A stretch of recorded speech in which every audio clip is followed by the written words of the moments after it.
Bismillah ar-Rahman ar-Rahim, alhamdulillah, wa salatu salam ala Rasulullah. We continue reading from Imam Al-Ghazali's Quran wa Durr, the Juz of Quran Spares. In this session, we'll begin, inshallah, reading from Surah Al-Hadid. And this surah is Medinian, like you have the Meccan period, you have the Medinian period in Medina. And this has been revealed in Medina. And when you say in Mecca and Medina, in Mecca per se, in Medina per se, or on the way there, or in the vicinity. And Imam Al-Ghazali chose from this surah verse as a pearl, verse 10, then 18 to 24. And inshallah, in due time, we will reach these verses and try to understand the importance of these. Not that there are verses without importance, but why trying to understand.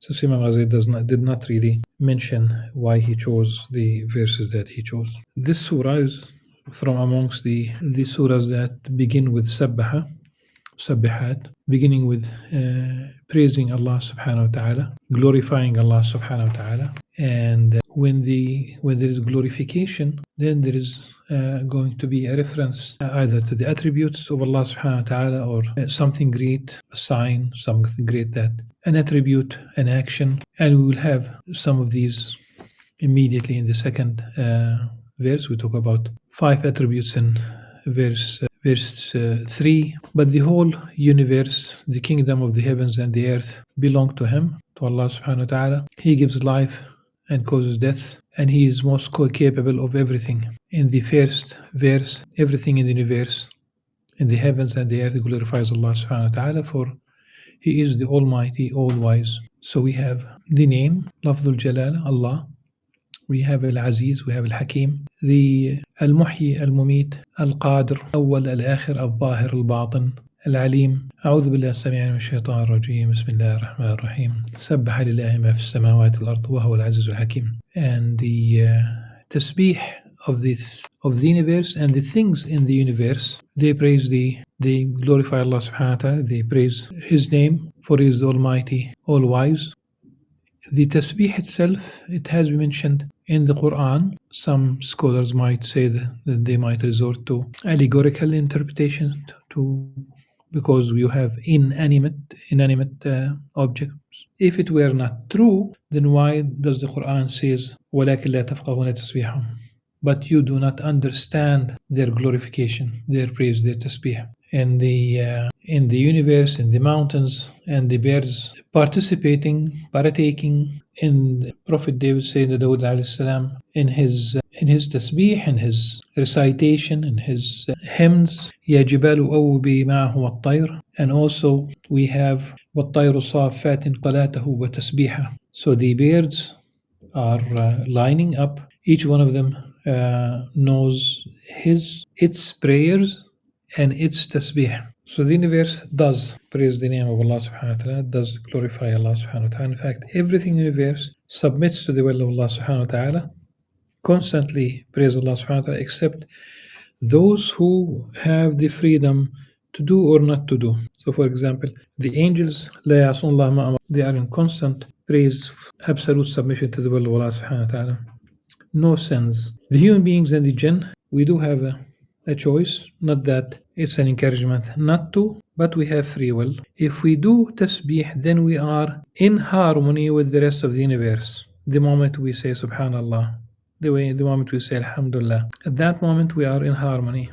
The moment we stop, we are not in harmony anymore. If we don't praise the name of Allah subhanahu wa ta'ala at all, then definitely this is against the very role that we are entrusted with. The true vicegerency on earth is to reach, because Allah subhanahu wa ta'ala granted us, sustained us, availed to us, in fact, not only that which is on earth, but even beyond. And we spoke about this before. And that which is in the heavens and the earth is typically more important than, like we talk about some kind of, just to bring it closer, if you have a safe, that which is usually you put inside the safe, it's more important than the safe itself, except if it's devoid of meaning. Some people might make that mistake. But in general, if the human being lives up to what is expected from him, from her, according to revelation, then they rank highest, they have been dignified, they have been honored. Allah subhanahu wa ta'ala honored the human being.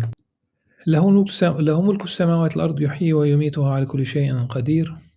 To him belongs the kingdom of the heavens and the earth. He gives life and causes death, and he is most capable of everything. Mulk, the kingdom. Milk, ownership. Milk, like milky, is ability. So we have in the recitation of Surah Al-Fatiha, Maliki Yawmiddin, Maliki Yawmiddin, the possessor, the owner, the king on the day of judgment. هو الأول والآخر والظاهر والباطن وهو بكل شيء عليم. He is the first and the last, the most high, most near, and he has perfect knowledge of all things. Let's begin with الأول, and we hope that we remember this, and we need it to interpret, to explain, to understand the next verse, and let's read it and go back to verse 3. هو الذي خلق السماوات والأرض في 6 أيام ثم استوى على العرش. This is really what we need الأول, so that we understand the استواء. يعلم ما يلج في الأرض وما يخرج منها وما ينزل وما يعرج فيها ومعكم أينما كنتم والله بما تعملون بصير. He is the one who created the heavens and the earth in 6 days, then established himself on the throne. He knows whatever goes into the earth and whatever comes out of it, and whatever descends from the sky and whatever ascends into it, sky, heaven, and he is with you wherever you are. Ma'iyya, knowledge of Allah subhanahu wa ta'ala, by his knowledge, for Allah is all seeing of what you do. We said we need al-awwal, the first, to understand ثم استوى على العرش, establishing himself subhanahu wa ta'ala on the throne. First of all, we all agree, we meaning Muslims, we agree that nothing is like unto him. Nothing is like Allah subhanahu wa ta'ala. ليس كمثله شيء, that's given. So when we talk about anthropomorphic verses, immediately we should resort and remember ليس كمثله شيء, nothing's like unto him. Nothing that crosses our mind because of the link between language and object in this life. If we say peacock, something will appear in your mind, if you know the word, or طاووس in Arabic, or if you say football, something will pop up in your mind. Or if you say door, something will pop up on your screen. This is why it's very important to have a theological distance from these three associations with what we have associated with the words in our experience, because that, like in this context, it should not apply to Allah subhanahu wa ta'ala. Al-awwal, the first, Allah subhanahu wa ta'ala being the first, it means there was nothing else in existence. He is the necessary existent, and he created everything else, and that's very important. وَخَلَقَ كُلَّ شَيْءٍ. So the arsh itself, the throne, is created. Al-Kursi is created. Space and time are created. Since they are created and he is the first, he is the creator, he fashioned, he formed, he is the creator. He is al-Khaliq, he is al-Bari, he is al-Musawwir. And since everything is created, nothing could be described as eternal. So he existed, subhanahu wa ta'ala, and he continues to exist without the need of anything amongst his creation. Okay. The word istawa in Arabic, we have many meanings of istawa, and we should never apply the meanings that I'm going to.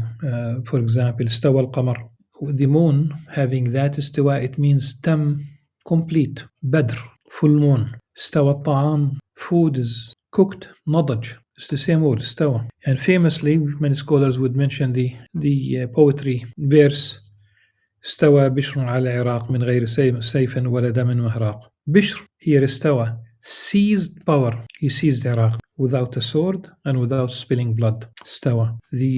The ark, the ship of Sayyidina Nuh عليه السلام, استوت على الجودي. استوت, feminine form. استقرت, landed, literally, since the water receded. لا يستوي الذين يعلمون والذين لا يعلمون.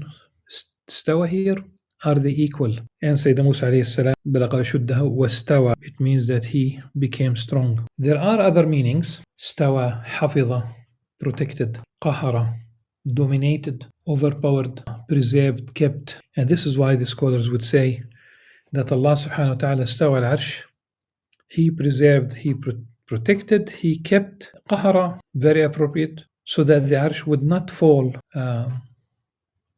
on the other beings, on the rest of existence. And in fact, when Allah subhanahu wa ta'ala wills this order that we have in the universe, it'll be no more, and things will, the planets, the stars, they will come to an end. What does it mean that the sun will reach its end? In the language of the scientists, they will say that it will exhaust the energy that it has, but it could be way before. It could be way before. And this is why we begin with the verses, we apply the criterion, ليس كمثله شيء, and we never attribute. So it cannot be the case that you cannot basically think of Allah subhanahu wa ta'ala, of God, being limited by space, time, mumassa, touching, as if we talk about a human being being limited by a throne, a seat, a sofa, a bed. That cannot and should not be the case. And that would mean change, moving from one place to another. And that which changes in that fashion is not God. It's not Allah subhanahu wa ta'ala. هو الذي خلق السماوات والأرض في 6 أيام ثم استوى على العرش. It is He subhanahu wa ta'ala who created the heavens and the earth in 6 days. In 6 days, we have 1 day which is equal to 1,000 years of our time. We have 1 day which could be the day of judgment, will be 50,000 years of our time. But it's basically, let's put it this way, without adopting any particular, or the Amr reaching Allah subhanahu wa ta'ala in 50,000 years. Let's put it this way, the 6 days of creation refer to 6 eons of time, known only by Allah subhanahu wa ta'ala. And the most important thing, in comparison to the biblical narrative in the Old Testament, is that there is no rest.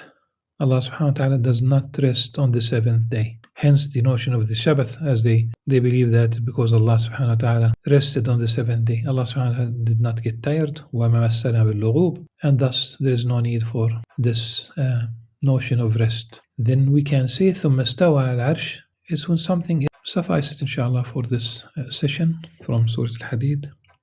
Until the next session, سبحانك اللهم وبحمدك أشهد أن لا إله إلا أنت أستغفرك وأتوب إليك. السلام عليكم ورحمة الله وبركاته.